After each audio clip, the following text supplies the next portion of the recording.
Hello, Gemini. I'm going to do a kind of quick reading for the eclipse coming up on the 8th.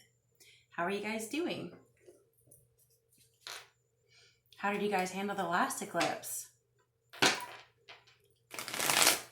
Been some crazy astro weather out there, hasn't it?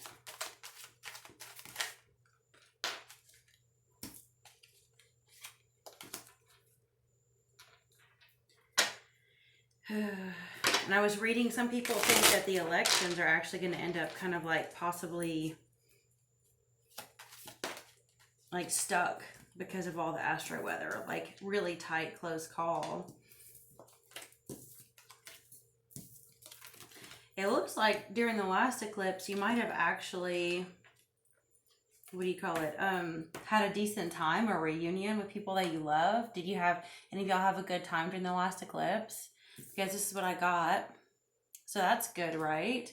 Maybe a little partying going on. Let's hope so. Not too much, I hope. But currently it looks like you might be getting over something. So does somebody get a spiritual hangover? Kind of looks that way. And now it looks like you might be like walking away from something. Maybe some canceled plans. This is for the eclipse weather on the 8th. So maybe you have been partying too hard. And I don't mean necessarily going out drinking. I mean like, you know, Geminis really like to push themselves. You know what I mean? Take on too much. Maybe that's what you've taken on too much with relationships and social life. And maybe it's just getting to you. So maybe now you're kind of burnt out, you know? And when you get burnt out, you know, sometimes you end up kind of moody and cranky, and it can affect relationships. Everybody is going through this stuff right now. So many people are burnt out, tired, exhausted. All they want is sleep, and everyone is tired of everyone. Yeah, it definitely looks like you're going to probably be walking away from something or cancel plans, or possibly someone who was going to come see you decided to cancel, or, you know, not really the best of outcome for an eclipse, but it's typical, right? Now, the overall energy is air dragon, and that's pretty good energy. It's intense energy, definitely Gemini energy to me, because, you know, Geminis are so quick-minded. I have a lot in my 3rd house. My son is a Gemini. We just process at lightning speed, right? And that's kind of what the air dragon is like. It's like this lightning bolt that just shoots with like instant information, like downloading really, really fast. And you may be getting spiritual downloads. You may be moving on to a higher way of thinking right now in this time, because while everything may seem stagnant out around you, it just gives you more time to think and process, doesn't it? You might be putting pieces together. You know, this could even be a third party. It could be, you know, someone that, you know, you've been in a relationship with. You kind of sense they're in a third party. You might be seeing it in your mind's eye. It may be the reason why you're trying to get over them. It may be the reason why you've canceled plans together. I do see over here, even though I didn't mean to pull clarifiers yet, these cards spoke to me, were really loose on top of the deck, so I knew I needed to pull them out. And it looks like you uncovered something, and you probably felt like an offer was not given, or you decided not to give it, and you feel like there's an injustice that took place. So it does look like some of you are dealing with possibly a breakup from someone who was not necessarily loyal or entirely honest with you, and you've been picking up on it very quickly. Yeah, and I've got the Ace of Cups reversed on the top of this deck. So I have a feeling that the overflow you might have felt recently is tapped out. Let's see if we can get some little clarifiers for this. Yeah, that's the sad thing about Gemini energy, is they can be so much fun and so bubbly and so hilarious and enjoyable. But like when they're not in the mood to do something, whoo-wee, Lord have mercy. You know, it's, yeah, I have a feeling that, like, I mean, people don't realize how stubborn a Gemini can be, right? I think people think that you're so pliable because you can work with them so well, and you can mutate to meet people's demands so well that whenever you're done, I don't think they expect it, to be honest. Yeah, I think that you got a message you didn't like, or you gave one you didn't like. And Yeah, I definitely don't think that it was what you wanted to hear. Let me see.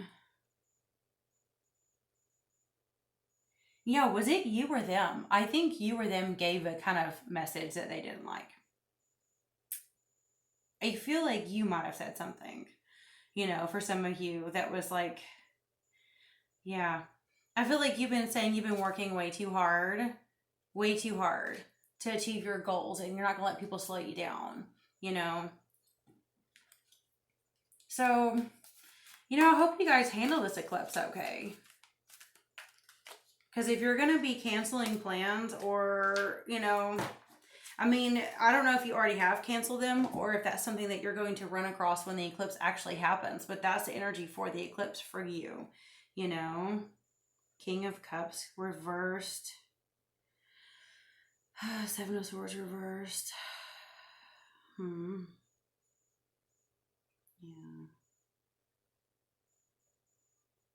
God, I did just get a sense of loss. A real feeling of loss. Like a real stillness. Maybe that's what you need to do. Have a stillness. It's not always easy, is it?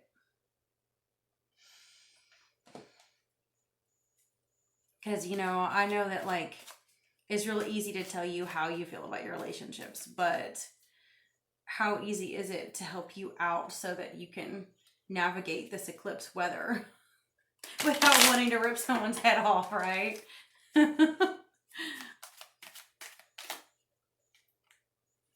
I got Knight of Swords again. The King of Wands. I got the Ten of Wands in the last reading, but not reversed. I definitely think that if you haven't already given someone this message about what's going on, you've been thinking about it, and that's probably what you're going to do during the eclipse. You're going to stand your ground. You're tired of carrying way too much pressure, and you have too much on your plate to deal with people that are petty, are not really ready to meet the obligations and commitment that you want. And if that's how you feel, you need to respect yourself enough to do that, right? You have the potential to be the Queen of Pentacles, the Queen of Earth, to manifest what you want and what you desire in a positive way. You need to keep your mind focused on that. It is so hard right now, with inflation and everything going on, and it's just crazy, crazy energy out in the world. And I think you need extreme support at this time to focus on your goals. And if other people are not on the same vibration as you and they're not a good match for you, it's frustrating you. You definitely can't be keeping people in your life that are frustrating you. You won't be able to focus if you do, And even though the moon is beautiful and it's peaceful, you might actually want to enjoy some time alone and some time at night reflecting and meditating. Try to see if you can slow your mind down some and think calmly and get into a meditative state. If you don't already know about this, look up the parasympathetic state and how to get relaxed, because some of you might get major, major burnouts from pushing yourself way too hard. If you can get into a meditative state, not, ruminating and churning in your head really fast about everything that's been going on, but actually calmly enjoying. Go outside, look at the stars at night if you have a good view, enjoy it. Take some deep breaths and rest. It's okay to be pushing it, working hard right now, but everyone's exhausted right now too with this weather. So maybe you should make sure you go out and just calm yourself a little. Breathe in and out and be present and really value and appreciate the things you do have. I can't remember who it was I was listening to, because everyone is all obsessed with the law of attraction, and I don't necessarily entirely agree with it. I do agree that like begets like. And I was trying to find someone who kind of explained it better. And it was some guru guy on the Mystics of India. I forget how you pronounce his whole name. But he said exactly what I was thinking. Attraction really is usually opposites, right? Like magnets. Like if you're trying to attract something, usually the opposites, they're not going to they'll repel each other. And I agree and disagree because, sometimes you call something an attractant whenever it's like a bait, like you'll use a pheromone to bait a bug to land on a trap. So that's attracting, sort of, So I agree and disagree. But what he did say was that we should be in a blissful state all the time, not just one day, one day when we get A, B, C, D, E, F, G, right? That's the problem with so many people today. They're like, when I get this, I'll be happy. You have to be blissful now. And I know he mentioned something else, which I loved. Oh, it was that if you really look, yes, we should be manifesting what we want, but we don't realize how much we already have manifested what we want. Most of the time we have about 90% of what we want or what we need, but we're always hyper fixated on the 10% we don't have yet. Like if we have a roof over our head and clean water and food and shelter, our electricity paid, clothes and a job and everything that is just so essential, our legs, if we can get out of bed and walk, you know what I mean? It's like all this stuff that we don't realize that we're manifesting because it's what we wanted, but we'll focus on what we don't have. And I don't feel like this is not a lecture. I don't feel like that's what you're doing. I don't feel like you're being negative per se, but I think when you get burnout, you might. Because when you get burnout, you're like, I'm working so hard and these people are just dragging me down instead of supporting me. And now I'm getting frustrated. And so what I really think you need to do, because see, this is 5 of fire, which is like 5 of wands, right? Which is like some frustrating struggle, arguing, But then it can also be sheer determination, can't it? Be determined to meet those goals. But I do feel like in a way you need to slow down. And I had written down on this board so I don't forget that this eclipse is, the ruler of Taurus is Venus, right? And the moon is conjunct Uranus, is square Saturn, and opposes the sun, Venus, and Mercury in Scorpio. That's deep. This is a very powerful T-square. And Scorpio is very, very deep, intense energy. You should check your chart. I don't know if you have Scorpio or anything in your chart. Check what houses it falls in, because say a lot of stuff falls in, the 10th house. You might want to watch some, tarot readings for, say, Capricorn or something, because of all the 10th house energy. And I really hope that you make it through this. I know it's intense, but the nice thing is sometimes Gemini energy can really thrive in that intensity because of the way you like to think. Make something good out of it. I think you'll make it. I think this is going to give you the determination that you need to have the breakthrough that you want. I love you. I bless you. Until next time.